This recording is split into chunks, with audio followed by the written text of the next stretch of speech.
Sports Joe presents House of Rugby, together with Heineken. Get the facts, be drink aware, visit drinkaware.ie. Hello, and you're all very welcome to House of Rugby with thanks to Heineken. My name's Maire Treasa Ní Dhubhghaill, and I'm delighted to be joined by former Ulster and Ireland player Darren Cave and Pat McCarry, Joe's own Pat McCarry this week. We had a bit of a break this week. Our hearts were given a bit of a rest, but we still have a lot to get through as we look ahead to Ireland's final pool game against the Scots. So, Darren, Pat, how did you find this weekend not having an Ireland game? I think you need a better CV for Pat when you're introducing him at the start of the show. Yeah. It's too long. It's Surely, too long. Father of four. Yes, anything. Yeah. We'll work on it, Pat. I apologise. Sorry. You go first, Pat. I watched the golf. So I was thinking, my rugby lead into this is that I was also watching the golf. But oh, great! This is going to be a very short podcast this week. Two of Ireland's biggest fans, I was going to say, Shane Lowry and Rory McIlroy, both did well at the Ryder Cup at the weekend. So, very weird weekend for the World Cup, wasn't it? It's like all the momentum, all the excitement, and then it's almost like you ease off the gas for a few days. So luckily enough for us in terms of like Joe and Sports Joe, we had the Ryder Cup to get stuck into, and then now we'll ride that wave for another day or two, and then just hopefully kind of follow that up then to this Ireland-Scotland game at the weekend. So a couple of interesting games, like Portugal, their game is decent. Like Fiji just about got over the line. The Aussies nearly were back in through the back door, and then New Zealand kind of blew out the Italians, unfortunately, and has led to more Six Nations debate. Who's going to come in, who's going to come out as well. So we might get stuck into that a little bit later. But now the hype is all going to start building up again with all the press appearances. So good weekend. It was strange even looking back at, you're kind of going, well, what did we learn?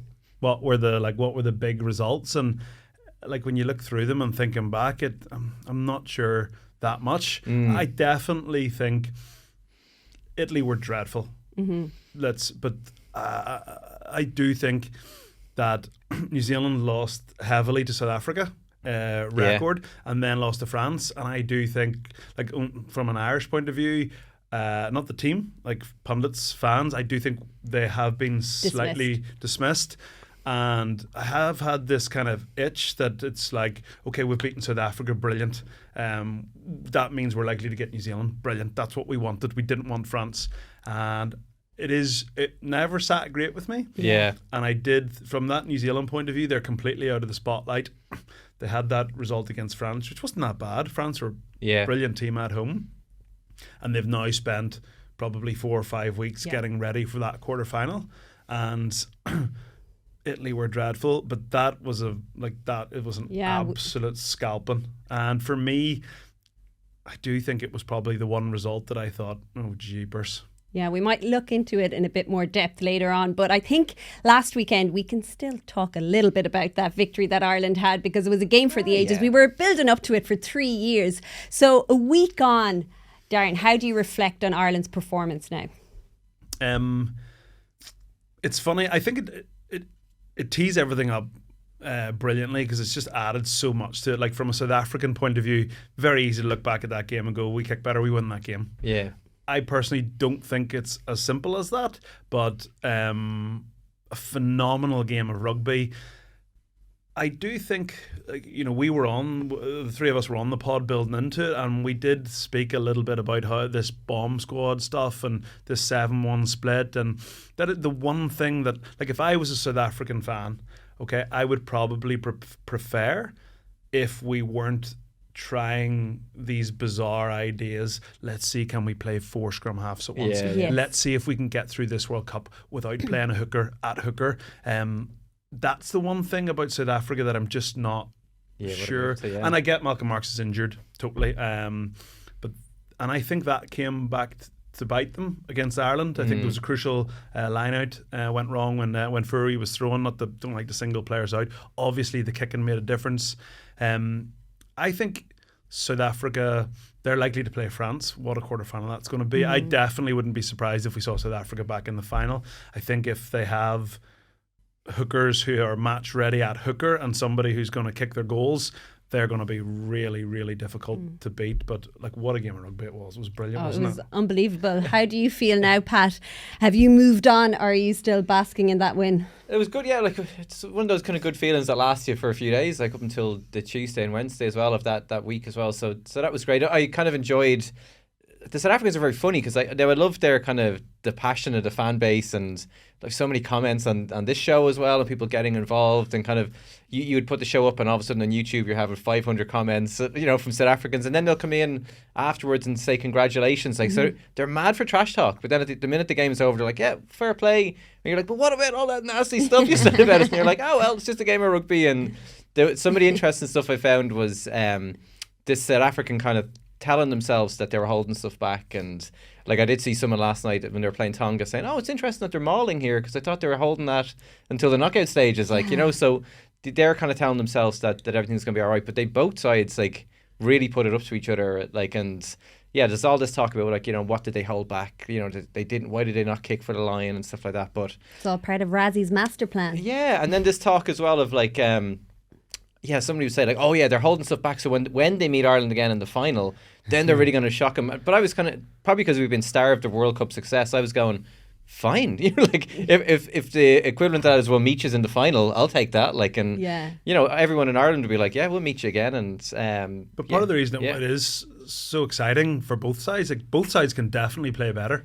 Yeah. If I was a South African fan, I would definitely be leaving that game going, okay, we lost, not ideal, but we can beat them. Like, there's absolutely no doubt whatsoever that South Africa. Yeah, there are improvements to be made by both teams, as you said. Like, how will South Africa look on that result now? Will they say, okay, we'll park that and we'll move on, and we can fix everything that went wrong there?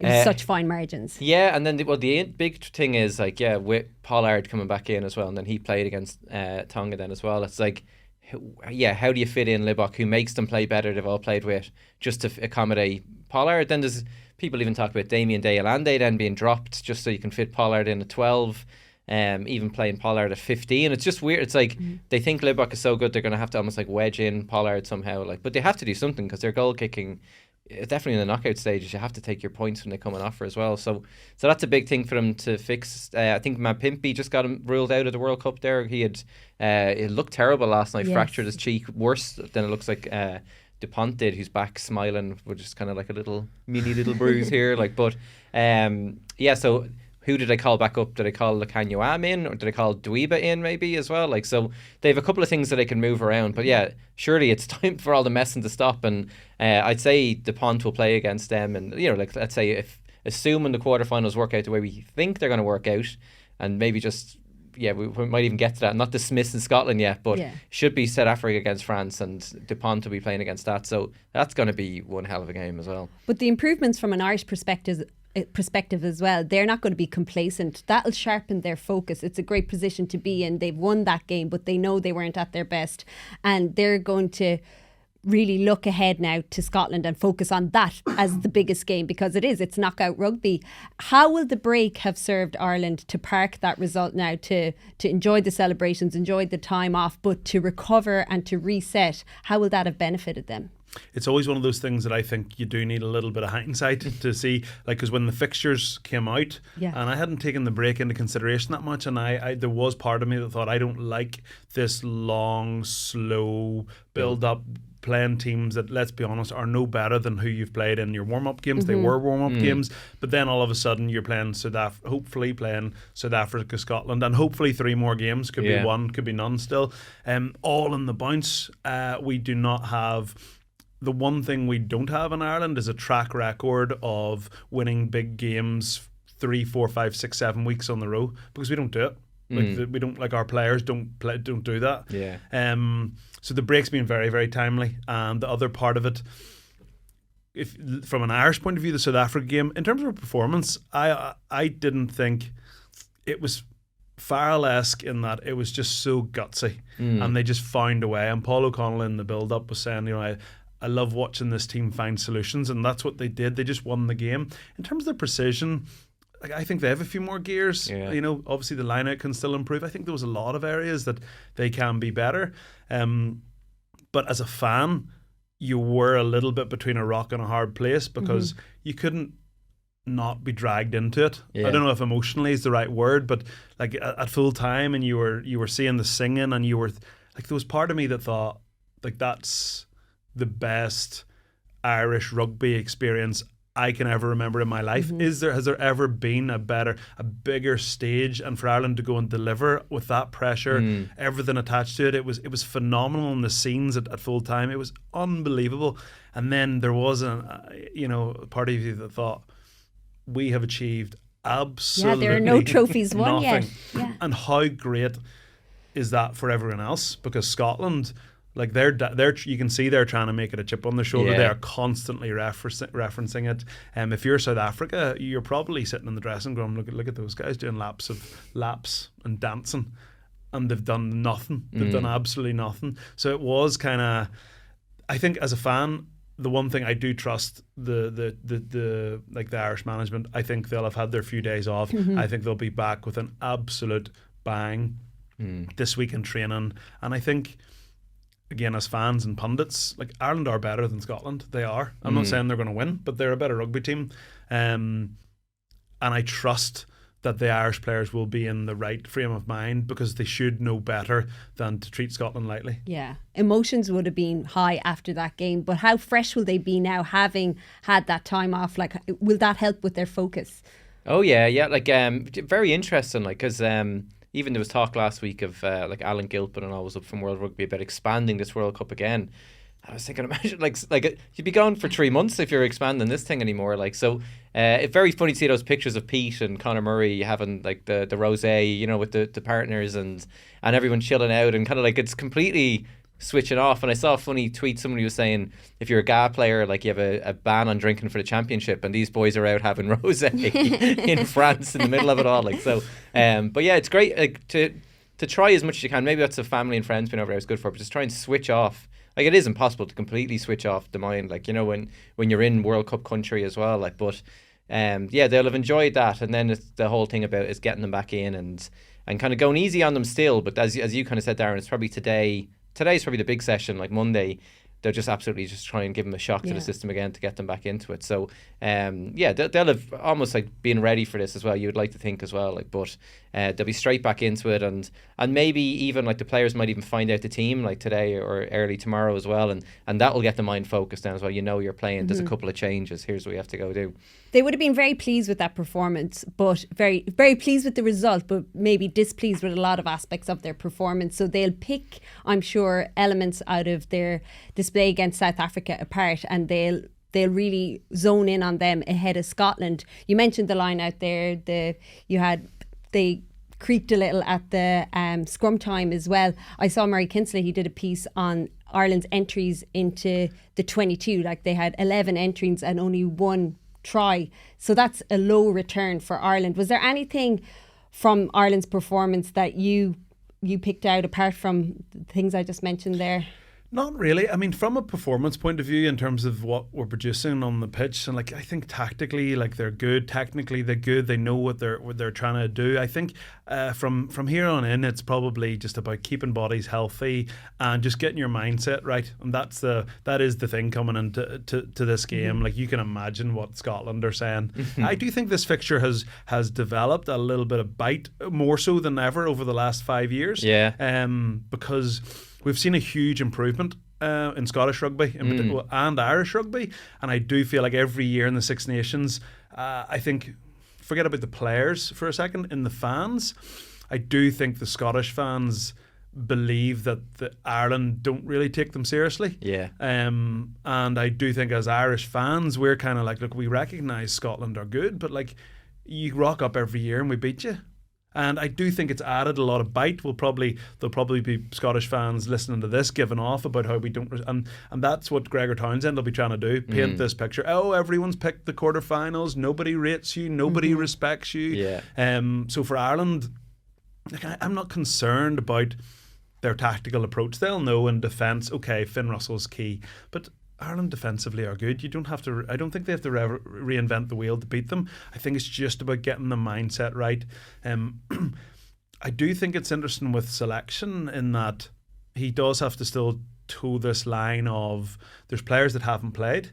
I don't think you'll see the same team. I don't think we'll see big rotations. Like, this is the 5th best team in the world. Yeah, on a sophisticated algorithm. Yeah, we have to respect them. They're a good side. They're capable of beating Ireland 100%. But he also has to be aware that, there could be players, hopefully, who we rely on later on in the championship that haven't played now, and if they don't play this week, like you're literally have to go 100% full metal jacket the whole way. And so I'm thinking of O'Brien, McCluskey, Henshaw, guys that haven't, Conan, they have not played. Yes, and if they don't play this week, it's hard to ask a guy to slot into a quarterfinal or a semi-final when he hasn't played since Samoa, and you know what I mean? Yeah. So it's just it's managing that. And I suppose the last thing on that, if you think of the psychology of the game, I think Scotland would love Ireland to make a few changes, because again it feeds that the game plan is they don't respect us. That's the whole thing. And how good for them would it be if we announced 9 changes? They would love that. So a lot of things going on. But Ireland would be very confident. Like, if we look at the facts, Ireland have won the last 8 fixtures against Scotland. The last game they played was over in Murrayfield. Careful. There was a spate of injuries, but we have to be realistic. There was a spate of injuries. Ireland had Josh van der Flier thrown in at the line-out. We had Cian Healy as hooker. It was in Murrayfield, and they couldn't capitalise on that. Yeah, it's the funny thing, like, because the Scots sometimes... like the Scottish fans are like, why do you guys, like, they think that we hate them and we're always slagging them as well. And then there's this thing of like, I even saw somebody saying that, like, oh, hopefully the Scots talk themselves up this week. So there's always this perception that the Scots are that they're really cockier, cocky, than the results say they should be as well. Like, and we're going to go out there, like, even again at the South Africa game, like, you have to back yourself, but it's like, we're going to go out and play our game, and the South Africans were like, no, like, they absolutely destroyed them. Like, so it's that type of thing that the Scots like to talk themselves up.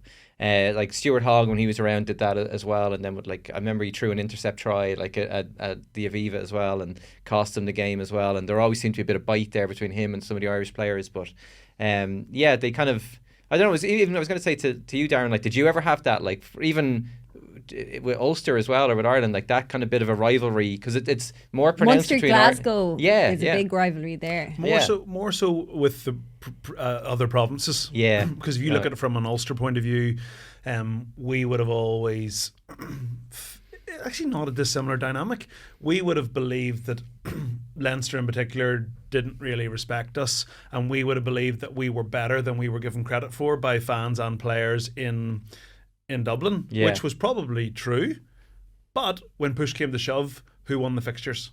Yeah. Therefore, the Leinster mentality, players and fans, was Ulster. They're not bad, but they're the wee brother. Yeah. And I do think there's actually a similar. Like, I do. Scotland are a good side, but you cannot, like. I've been interested to hear somebody make like a real detailed argument as to how they're better, anywhere near as good as Ireland. 8 fixtures, like you've set it up. It's a home run, empty, in your words.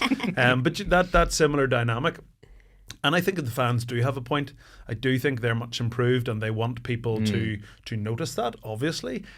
But the issue they have in the sort of Ireland, like, we keep beating them. Yeah. And I can see how that's frustrating. And yeah, I think it sets up that, like, of all the sort of, they're the so-called third team in our group. I know that's.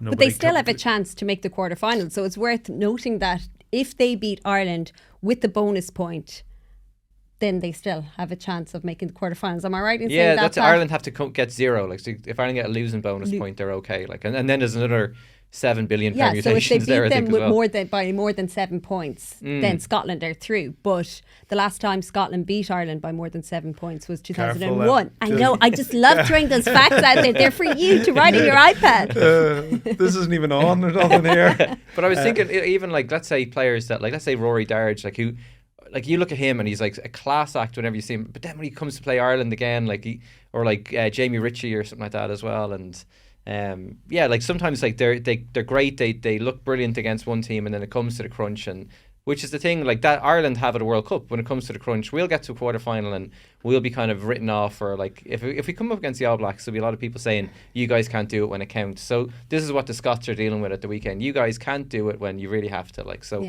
and they'll be trying to, as Darren says, like, trying to talk themselves up all week, and any kind of any crumbs that's left out there, like they're going to leap on it, like, you know. And as even Darren was saying, like, team changes, like if they make more than 3, it's like, look at this, they're resting lads, you know, like, they don't respect us. Yeah. I think as well what adds into that is Ireland.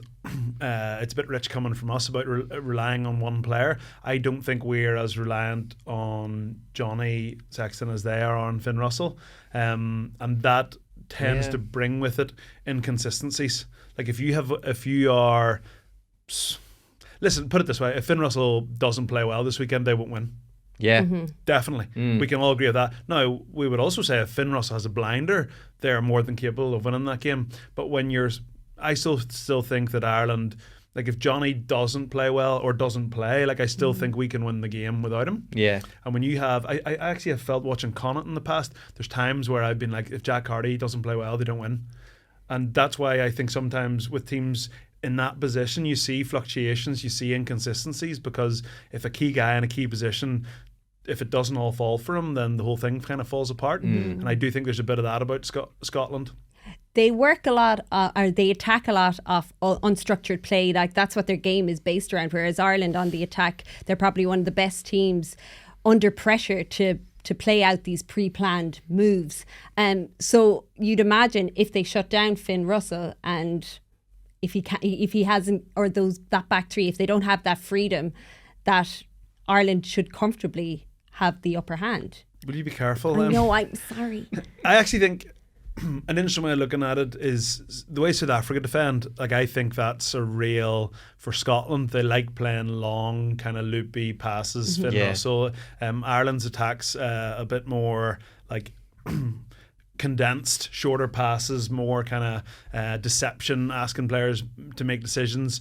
And that Scotland attack, it's really not suited to play against South Africa. And I think I was surprised that they didn't sort of change more when they played the box. But us, like, we don't defend as... I think we're slightly more susceptible to a Scotland attack than the box are, if that kind of makes sense.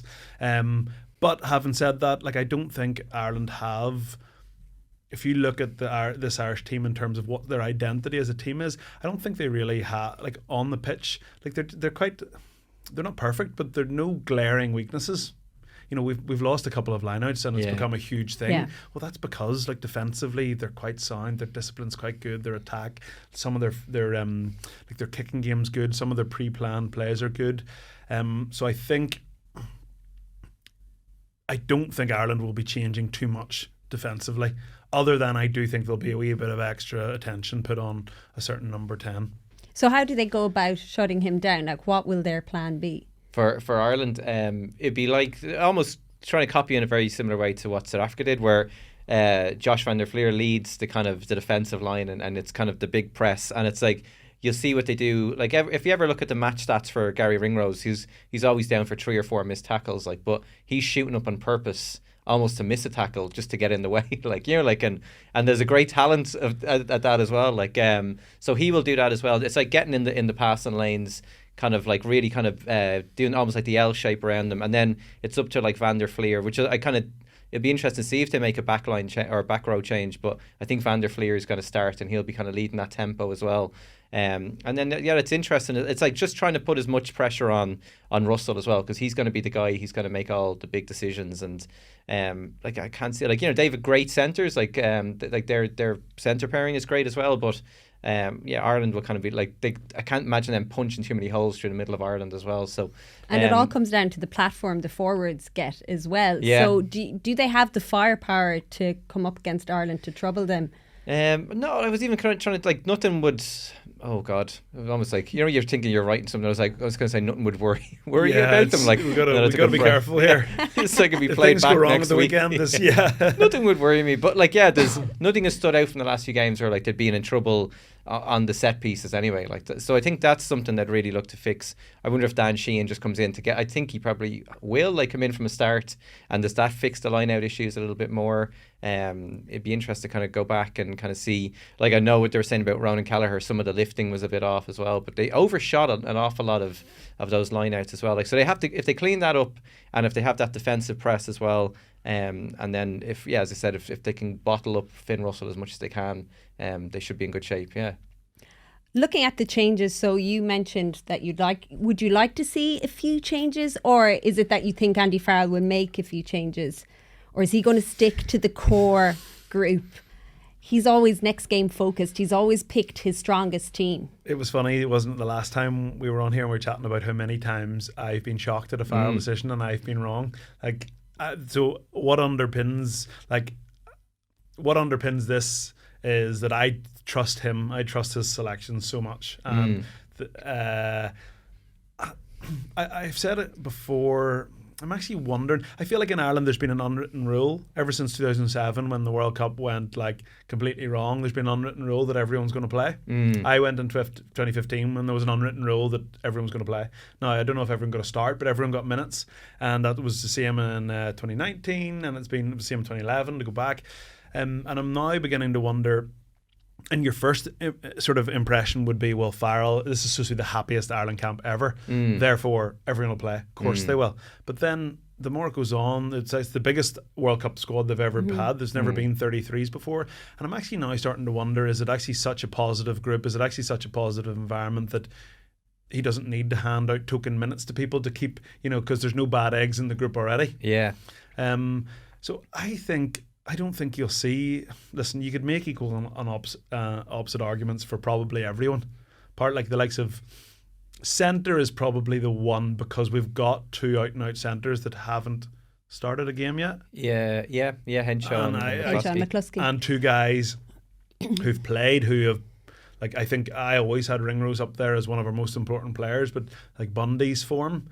And if you take Bundy out and put Robbie in, like, it's not like, I mean, you're swapping a lion for a lion, right?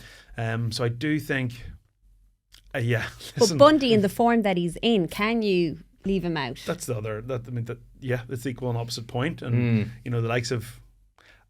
I just can't help thinking there's some players who I wouldn't mind seeing them get a little bit of rugby.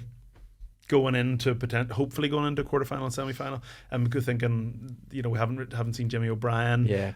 Probably McCluskey's the one who I'm now looking going, I'm not sure he's going to play. Because all four of our centres are out and out centres. I know Ringrose can play on the wing, but you don't want them there. Conan's probably just fit in the nick at the time, isn't he? Yeah. I mean, I could still see an argument for him not playing. Yeah. Is he that much better than Ryan Baird with rugby underneath his belt? I don't know. Yeah. In Andy we trust.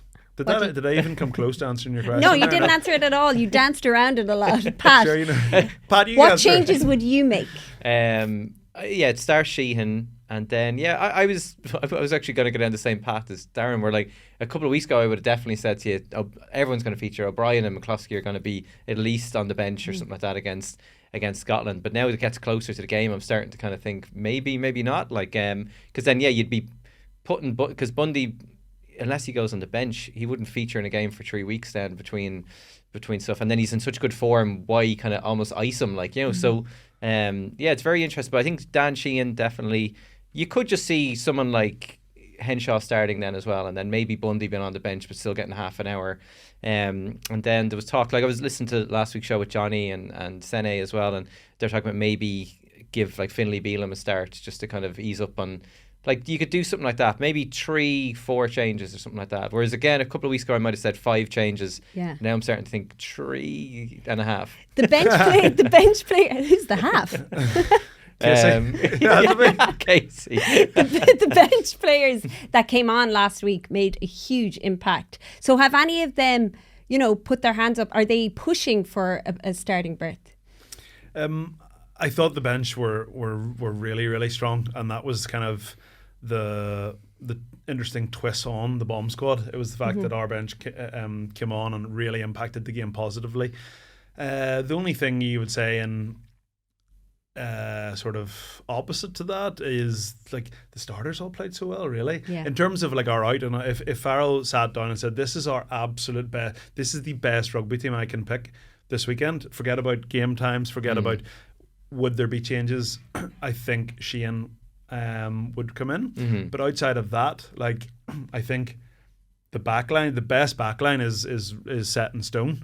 And like, you know, who could you drop from the back row? You know, obviously Henderson played well, but like in the second row, like there's no real. Henderson played really well when he came on. He was great, but you can't drop the other lads. Yeah. So in our if he was trying to pick his absolute, this is my best possible team I can, I think Shane might slip in. But there's more to it than that. So I do agree. I think I'd be surprised if there wasn't sort of 3 or 4. But even when you talk about resting, would I be astounded if he said, well, actually, I want to keep Bundy going, but I want to protect Gary, so I'm actually going to play Robbie or Bundy at 13? I actually wouldn't be that surprised if he did that. You know, so it, again, in Andy we trust. Well, you're going to love this segue now. One player who knows what it's like to fight for a place on the team is Ian Madigan. See the segue now, fighting for places on teams. So Johnny Sexton, he fought with him for years to get that starting berth. You chatted to him recently. He just announced his retirement. Tell us about that. Yeah, he just he announced there, like he was going well at Ulster, and then just injuries that they just kept dogging him in a way. Like that last season of his was pretty blighted as well. Like, but he spoke really well. Like I was asking him about, like I saw Darren was messaging when he kind of put up his, it was like a lovely essay almost, like that he'd put out on Instagram when he retired. But he was saying one of the things that he loved best was the younger lads that he kind of was, maybe even with Ulster, that he had kind of worked with, and they were one of the ones that sent the nicest messages. And so Darren, maybe your message wasn't nice enough. What was yours? Goat? Am I not young? The younger guys and Darren, he kind of mentioned, like as the ones that stood out. But he was kind of just talking about that and how much it meant to him. And then you see he's gone on to coaching as well. Like, so he was probably doing a little bit of that in his last couple of seasons. But yeah, he was in good form. Speaking about retirement and the support his family and friends gave him, and then we moved on to Sexton and Scotland as well. So good chat. Here's what he had to say. Yeah, it's been great. Like obviously it was, I'd plenty of time to think about it, and I've probably seen other players doing it over the years, and it can be a bit of a rush job, and I just thought it was a nice opportunity. People who had helped me throughout my career, whether it was coaches, family, friends, different clubs, my school, and of course the supporters, to thank them for, allowing me to fulfill my dream in being a professional rugby player, and even from the time that I left Leinster, I always felt like I had the Leinster supporters that supporting me wherever I played. Overwhelming, really, the response that it got. I still have a lot of people to get back to, so apologies if there's anyone waiting on a text message that I haven't got back to. Hopefully I'll finish it off over the weekend. This weekend's going to be a bit quieter, so. And was there anything, like as you said, you got probably a lot of messages and you're only getting back through some of them, but was there anything that you got from someone that really gave you a pause and kind of went, that kind of like, was there a message that kind of surprised you that you got when you retired from anybody that stood out? I suppose the one that had the most positive effect on me was, as a whole, men aren't particularly good at expressing themselves. And, for me, receiving messages of players that I would have mentored in Bristol and at Ulster, who might have been 18, 19, when I was, trying to impart my wisdom and what I'd learned through the game, and having them reaching out to me and thanking me for the impact that I've had on, their careers, both on the field and off the field. That had a real feel-good factor for me.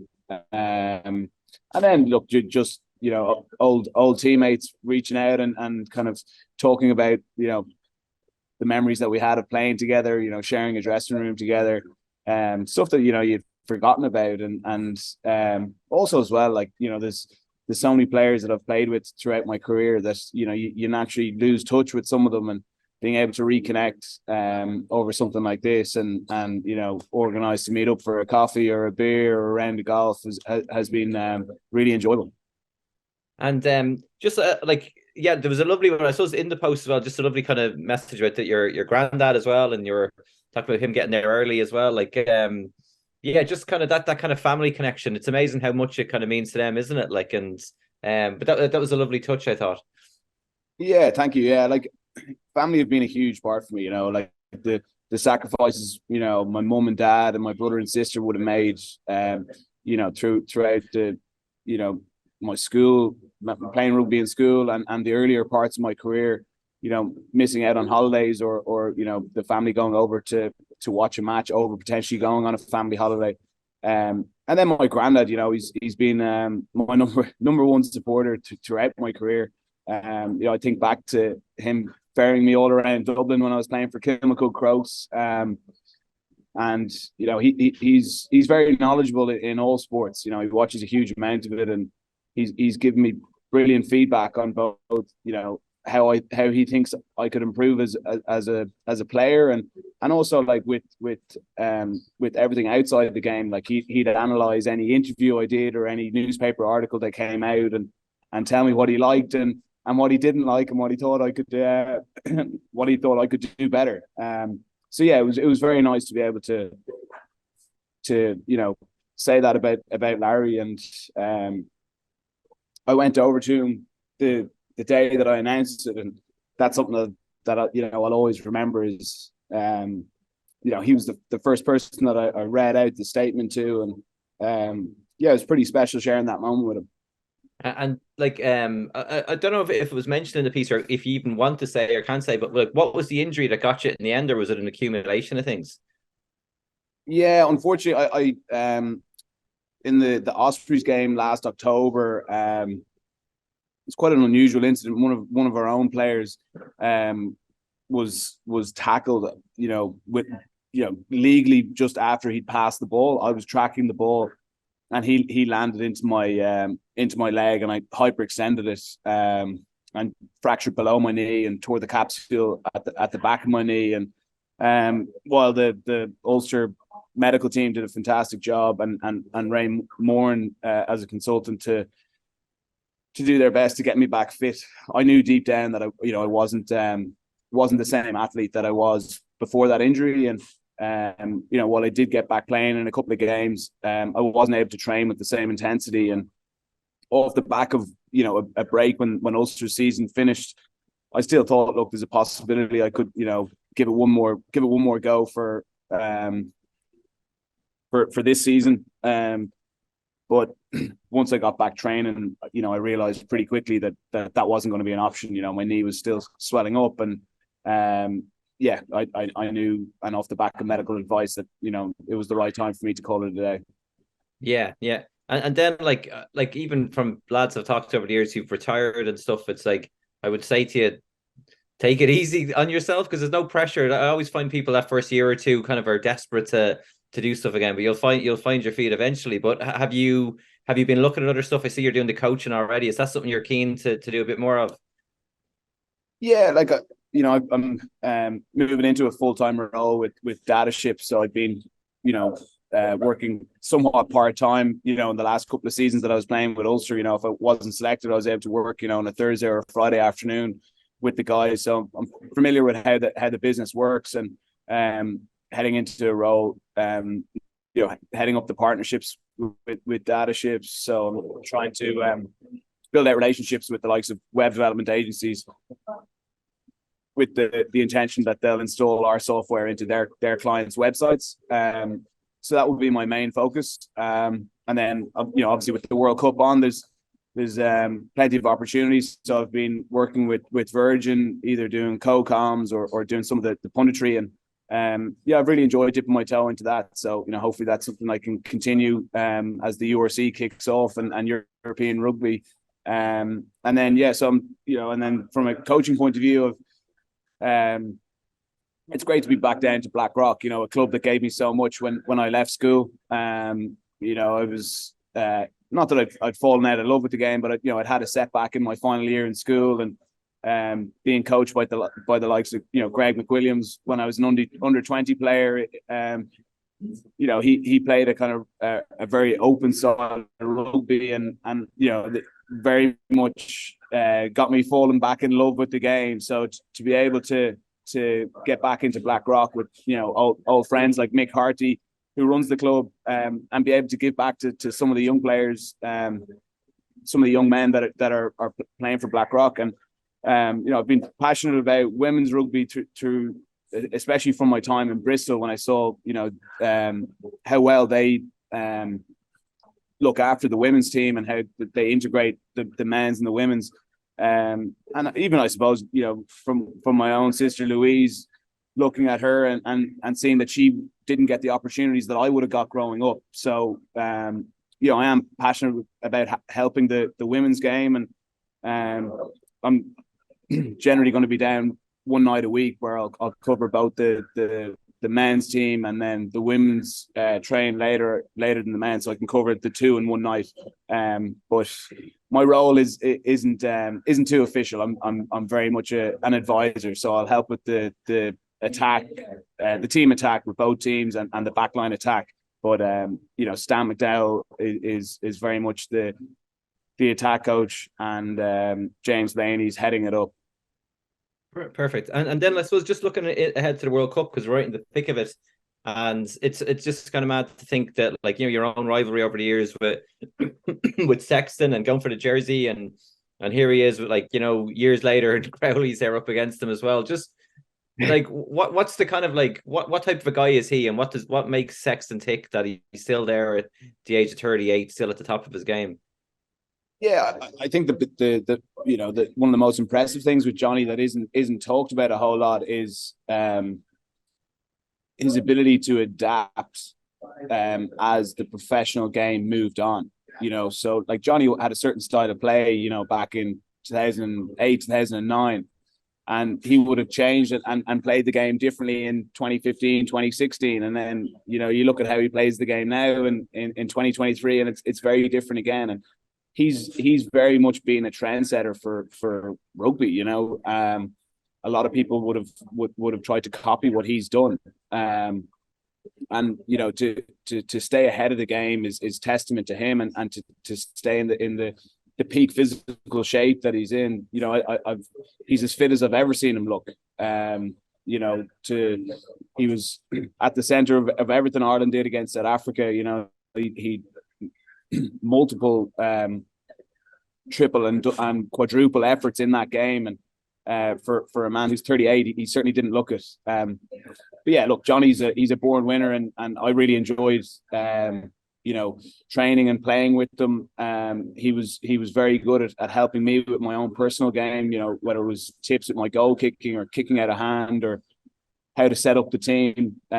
He was very good at passing on information that he'd already learned, and I'm sure he's doing the exact same with Jack and Ross now. Yeah, because I was going to wonder about that. It's good to kind of hear about that, because it's like there is that, you're fighting for your own position. Like, although sometimes you were so versatile, you could kind of switch into other positions. But is he like that? He is someone who's given of his time. Like, because a lot of people, you see the front to him, but what's he kind of like behind the scenes as well? Yeah, like the big thing with Johnny, like, I know he's incredibly competitive, and he'll drive guys on individually, and at times it can be tough to listen to his criticism, but it's always coming from a good place. And with Johnny, it's always team first, and that's even in the 10 position with guys that he's competing with, he'll still have the team first. When it comes to that, and he was never one to hold back information. Now, look, when it got to the training pitch and it was the first team against the second team, and you'd be going at it and it'd be really competitive, he'd want to get an edge on you. But that's very different to when training ends and you're reviewing what we could do better as a team. He'd always work together in that situation.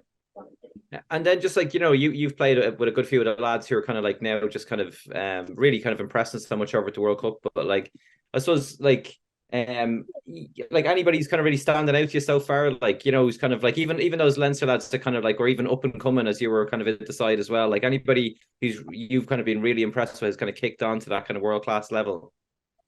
Yeah, like I remember Gary Ringrose was breaking through as in my last couple of seasons in Leinster, and I look back at Matt O'Connor's reign, and I think Gary could have saved Matt O'Connor, if Matt was brave enough to pick him, because he was carving up in training when he was playing in the second team, and he was screaming out to Matt, just pick me, like, because what I'm doing in training I'll be able to do in games, and we've seen that over the last 7 or 8 years. He's a player who works extremely hard, and he's just getting better and better. And I think as Ireland progresses to the knockout stages, we're going to see the best of Gary Ringrose. And I think his partnership with Bundy Aki is really flourishing. I think Bundy's been absolutely fantastic in this competition, possibly the player of the tournament so far.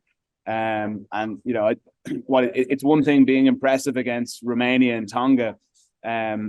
His performance against South Africa was the best I've ever seen him play against a top side. He just looks like a player full of confidence. He's running his lines with real patience. He looks physically in phenomenal shape. And, he's someone who I hope is going to continue to grow throughout this competition. And just the last one for you then as well is just your own kind of personal battles over the years with plenty of times playing Scottish sides, but I think you played a couple of times against them in the Six Nations as well. And anything stand out from those kind of past memories, and what was there like? Was Ireland and Wales always seems to have a bit of bite to it, but was that same kind of relationship with Ireland and Scotland games?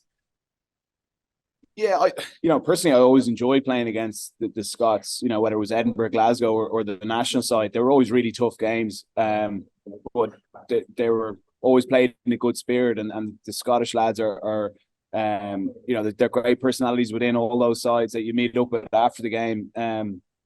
Mark Bennett in particular is someone who our friendship has continued on outside of the game. But yeah, look, this Scottish game is going to be really tough. They've really good backline, two of the best wingers in the world, in my opinion, in Steyn and Van der Merwe. We saw them come unstuck against Scotland with that wide game plan. And I think they're going to try and change things up for this Irish match. Gregor Townsend's a smart coach, and the challenge for him is getting the Scottish team, on the same page with a game plan that he thinks is going to be good enough to beat Ireland. But look, our record against Ireland's really good over the last few years. I think we've won the last 7 games. I think if you dive into the archives, you're going to have to dive pretty deep to find the last time Johnny Sexton lost to any Scottish side. I don't think it's happened in the last 10 years. So I can't see that changing on Saturday week. Nice chat there with Ian Madigan. What was he like to play with? He was a bit of a maverick, was our Ian. And it's funny, when he signed for Ulster, I thought it was a great signing. But it was something I always thought was really strange, the fact that Ulster had signed him, but they didn't really play him. I found it and I'm not talking about he never really even competed with Billy Burns. It was always like I found it very strange that they signed him and then didn't play him. Mm-hmm. If they hadn't signed him in the first place, but okay, you don't want them. But to have a guy with that much experience in that position, and to have players missing and at certain times of the year and injuries, and he I was very surprised he didn't play more at Ulster. But listen, I think away from rugby, like from me and my transition out of rugby, I think what he's done, it's only a personal opinion, but I think is very, very smart. I think a lot of times guys play for as long as they can, and the longer you play for, the harder the transition is to the afterlife. And I think what he's done is very, very smart. There's no doubt he could have played rugby for probably 4 more years, like an international 10 who can kick pet. Like, if he couldn't get a contract, there's no hope for anyone. So I think it's actually very smart from like a business point of view. He's got his business hat out. He's out in the big bad corporate world doing good things, and we wish him luck. He's going to do well. Yeah, friend of the show. He'll be back with us in a few weeks. If we look at other results from the weekend, you touched on New Zealand, 96-17. They were pretty impressive, weren't they? Yeah, and Will Jordan just padding his stats even more.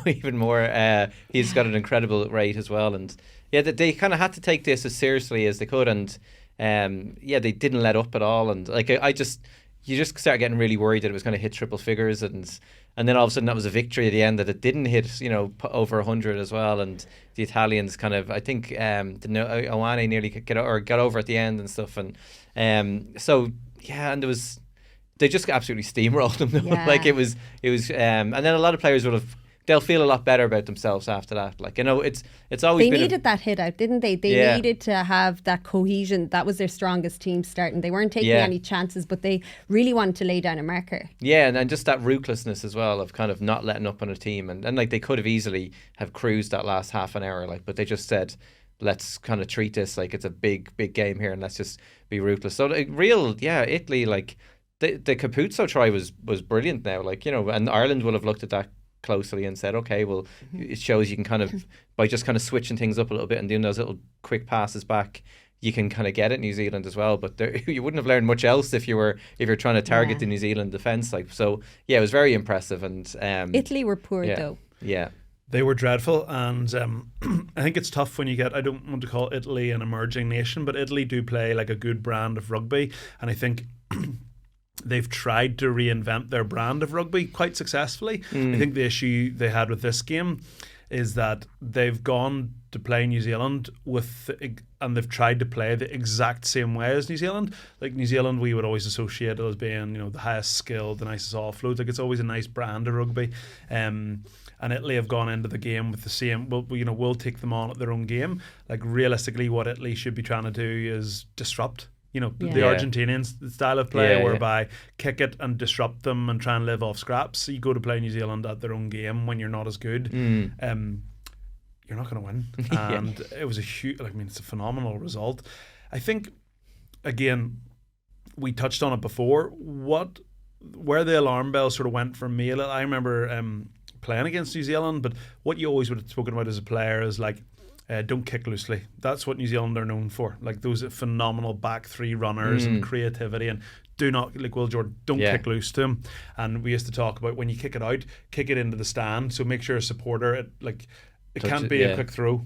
Kick it into the stand, kick it into the stand, kick it in the stand. And that would be what I would say if you're going to beat New Zealand. Yeah, don't kick loose, kick it out. That's fine. But interesting now, and is it the Schmidt factor? But at the weekend, I believe they scored off first phase lineouts 7 times. Whoa, okay, yeah. 7 tries off first phase lineouts. And that scenario, listen, Italy's defence was a disgrace. But that shows a shift, and I think that's going to be really interesting going later in the tournament. The game plan always, you don't kick loose against New Zealand. It's written in the laws of rugby. It's probably in the book somewhere.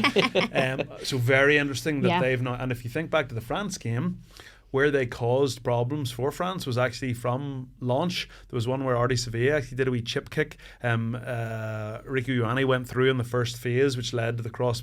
So it's very interesting just watching New Zealand that shift. They've added that to their game. So if you can't kick loose to them, and now they're saying, don't kick loose, kick it out. Yeah, we can't play for it. But actually, I mean, as bad as Italy were, 7 tries off first phase lineout is honestly the most phenomenal stat. So that is something to watch for later in the tournament. Yeah, they'll be licking their lips as well. All this talk of Ireland wanting to meet New Zealand, and Ian Foster had some pointed comments after the game saying that it was a more interesting performance than the Ireland-South Africa game. Is he just doing that to rile everyone up?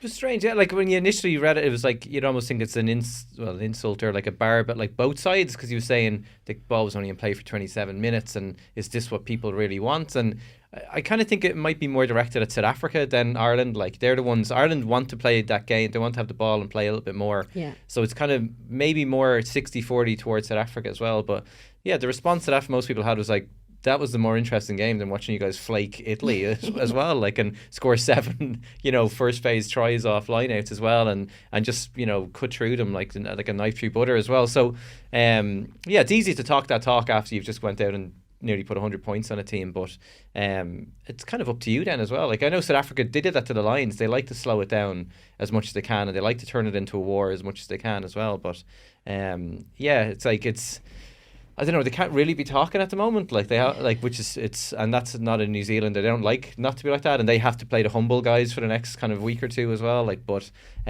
strange enough comments. What did you think of? I thought it was a bit strange as well. I'm personally normally a big fan of high scoring games. Like, I like seeing tries. But if you would prefer to watch New Zealand Italy 96-17 than an Ireland South Africa game, you've lost the plot. So while he does have a point, he also doesn't. Do you know what I mean? And just a strange. I thought it was a strange. If I was him, I would be keeping my head down. This is sitting beautifully for them. They've completely written off. Ireland are dying to play them in the quarterfinals. And what's becoming more and more apparent in this Rugby World Cup is that the lopsided draw like, I think it's great because you're seeing the sort of jostling for places on both sides. Yeah. But it means that like these, touch wood, like these semi-finals have the potential to be very, very lopsided. Yeah. If you look at that other side of the draw and the teams like England, I think they'll be happy. They're under the radar. Argentina have been dreadful. Fiji have a lot to prove. Wales, I think, similar to England, not quite sure if they're good, but they've impressed. Yeah. But for two of those teams to come up against, like, the potential to be quite lopsided, those semi-finals. I know, because there's nothing much at all between the top 4 teams, and 2 of those teams are going to get knocked out at the quarters. It's such a shame the way things fall. But looking through the other results, Uruguay got the better of Namibia, 36-26. Japan beat Samoa 28-22, securing England's place in the quarterfinals. But Japan can still reach the final 8. Argentina, Chile finished 59-5. Fiji beat Georgia, as we mentioned, 17-12. Australia managed to get the win against an exciting Portugal team yesterday. That game finished 34-14, and South Africa did what they needed to beat a competitive Tonga team 49-18. And you mentioned the other side of the draw. You have Wales, England, Fiji, possibly Argentina, although Japan, as I said, could still make it through by beating Argentina next week. Yeah. Like, do any of those teams look like contenders to you? The only team on that side would really be England to me. Like, and I know Wales love, and Gatland is there, and Gatland loves almost like cup rugby, and getting his lads up for it, and let's just do the basics as well. But yeah, and they were good. They were really good against Australia, but then you have to remember how bad Australia have been. They're like a rabble almost. Like, so it's hard to kind of, like, they're all getting confidence, and it's almost like, as we spoke about, Darren even saying before, like somehow Wales will end up with a Grand Slam, or we'll be all here in a month's time and Wales will be world champions. Wales tip away quietly. They have the momentum. Yeah. But I'd still say England would be the only ones you'd really kind of be fretting about if you're playing against them. But even still, you'd fancy the chances of the bigger sides. I won't just say Ireland, the bigger sides. You'd fancy sides. It's nice for anyone in Wales and England watching at home not to be considered a bigger side. In terms of talent, maybe. Yeah. England controversial. Showed a bit of creativity against Chile. Do you think things are clicking for them? I think having that great result against Argentina and then the opportunity just to kind of cruise the rest of the group, get a bit of confidence, is definitely going to be good for them. Where I think that side of the draw has a little bit of a chance is I think of the teams, I was on the Fiji bandwagon, but I'm hanging on it now. I'm not sure, as a fan, all over it, but are they genuinely going to go far in this competition? After the weekend, I thought Portugal beat them next week? You know, technically Australia still have a chance of getting through if Portugal beat them. At the time when Fiji beat Australia, I think I had underestimated how poor Australia were. And it was the Fijian basics I was impressed with. Their set piece was better. They were kicking. Their discipline was better. Taking their 3 points. Not the stuff we associate with Fiji. At the weekend, it was the complete opposite. It was exactly what we poor discipline, missing kicks at goal. Line-out was an absolute shambles, and ultimately the game was won from an absolutely absurd offload from Botia, and that's what we associate. Like, you're not going to go really, really far in this championship without strong, or this World Cup, with any World Cup without strong basics. So on that side of the draw, it's Wales and England that I'm looking at going, the RGs, I keep thinking are going to come good, but they've been dreadful. Where that side of the draw has a chance is because the strengths within those teams, mainly Argentina, Wales and England, lie in actually disrupting better teams. And I think they're actually more suited to going out and just, do you know what I mean by that? Like, can they go out and really disrupt a French team? Yeah, definitely. Like, can Ireland play Wales and Wales be quite negative and disrupt our flow and start squeezing us and force errors and then nick a win? That's how they're going to win. That's how they would come out on top. But overall, I actually think it's made the competition more interesting. Like, technically, it's not fair that there's going to be two key teams go out at the quarterfinal, but like, it's a Rugby World Cup. It's not about fair. I think it's interesting. And I think if anyone's a neutral, I think it's good viewing. Yeah. What about France? They have the Dupont thing hanging over them. You said you saw a picture of him. I haven't seen that. He's back training anyway. He's back. I think he'll be back. Yeah. And it's like whatever plate has been inserted, like you could just see a little, just tiny little black eye. Like you wouldn't even think there's anything wrong. He's smiling, so he's able to smile, which is Very I've never important. seen him smile before. They must have been added in the surgery. Actually, maybe that's what's going. Maybe they did a bit of work on him when he was in there as well. But his lips are amazing. if they get him back, then that's they'll be much more confident about themselves then as well. Like so, they're kind of cruising. That pool's pretty much wrapped up on that side of the draw as well. Like so, interesting. Like it's an interesting World Cup in terms of like.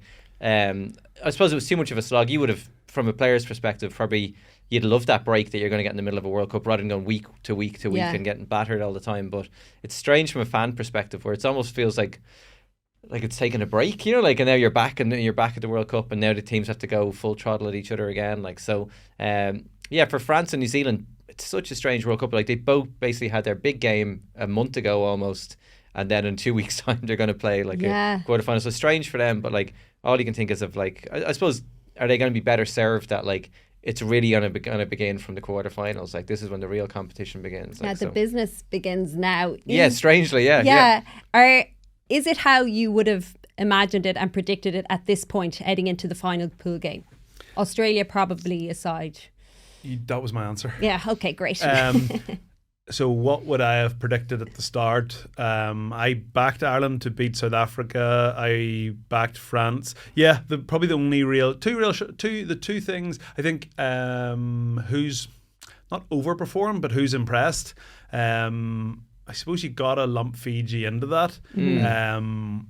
Probably England and Wales are the two that they had big question marks, but have really kind of they've delivered so far. And Australia being. Nobody thought they were going to be that bad. Outside of that, it kind of has been as you suspected, Like there's been a couple of wee results here and there, like you wouldn't have expected Italy have been sort of humiliated by that number. But I don't think we've seen a lot of things that have astounded me. Maybe like Portugal got a draw against Georgia. That's interesting, but nothing's really astounded us, has it? Yeah, that's it. Like it's the big one for England is like. Yeah, because they're away. They're playing in the South of France, so they're almost away from the World Cup, and they're just going to arrive in the quarterfinals as well. But their big one then is Farrell's back now, and they're playing better. Well, they weren't playing great at all, but they were more confident as a side with forward there, and then you have to accommodate Farrell again. Whereas if that was the Irish setup, I don't know. It's like he's not in the same would form he come as straight Sexton. Back in? Yeah, like so would he have been like Conor Murray is almost like put on the bench like Henderson is, and your role is going to be to finish this game off for us. But it's almost like this England football thing with Gerrard and Lampard, and they always had to play them together. But like they're probably a better team if Farrell's on the bench. Like, but are they going to have is Borthwick going to make that call? Like, it's a big call. Like so, and they'll get to the semis and they'll give a good, they'll be really confident about how things are going to go for themselves as well. Like, but yeah, they're a surprise, but they're not playing great as well. But that suits them. I definitely think it's been like because they had it with Smith for ages, didn't they? Oh, should they play him? Should they? But England are at their best when they play. And if you look at Borthwick and where he's come from, and like of Wigglesworth there as well, like they're not a super. They don't suit a super creative style of rugby. They play a pressure game. Yeah, and if you look at like that result against Argentina, as poor as Argentina were, like that's what England suit. Yeah. And it took a red card for them to realise that actually if we don't play any rugby, we're quite good. Like, and George Ford, those drop goals, phenomenal kicking penalties, that really suits them. It actually doesn't suit them to play like Danny Kerr with Marcus Smith and have this really loose flowing. It suits them to just play no rugby at all and put the squeeze on. And when they do that, they're good, and they are probably better off with one of the two at 10 and then two big centres. Yeah. And it's going to be really interesting because you can see both sides of it. Okay, final word before we finish up. Ireland, Scotland. Give me the result. I think did you not say it was a dead ringer? It was a dead third. Having one. No, listen, it's not being disrespectful. It's not taking the Scots lightly. It's going.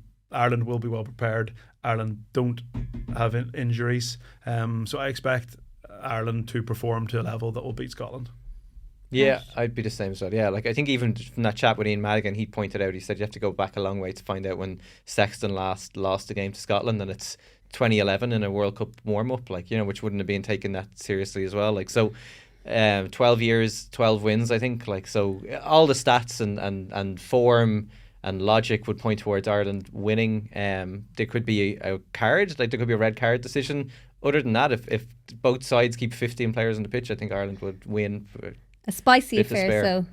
Yeah, oh yeah, and I think it will be. I think there'll be a lot of bite. I think Scotland are going to. I think Scotland have. Yeah. Scotland genuinely have nothing. Like they don't have anything to lose. They're going to come out and just absolutely rip into Ireland. So it should be a good game. Yeah. And what about, like yourself now? Just if you want to just shout out for the Scots now, you can if you want. This is your chance to backtrack. I'm happy to go with my stats and look at Ireland for a win. Yeah. Okay, we have a lot to look forward to. My thanks to Darren and to Pat. We'll be back on House of Rugby with thanks to Heineken next week. Until then, enjoy the game. Slán go fóill. Sports Joe presents House of Rugby, together with Heineken. Get the facts, be drink aware, visit drinkaware.ie.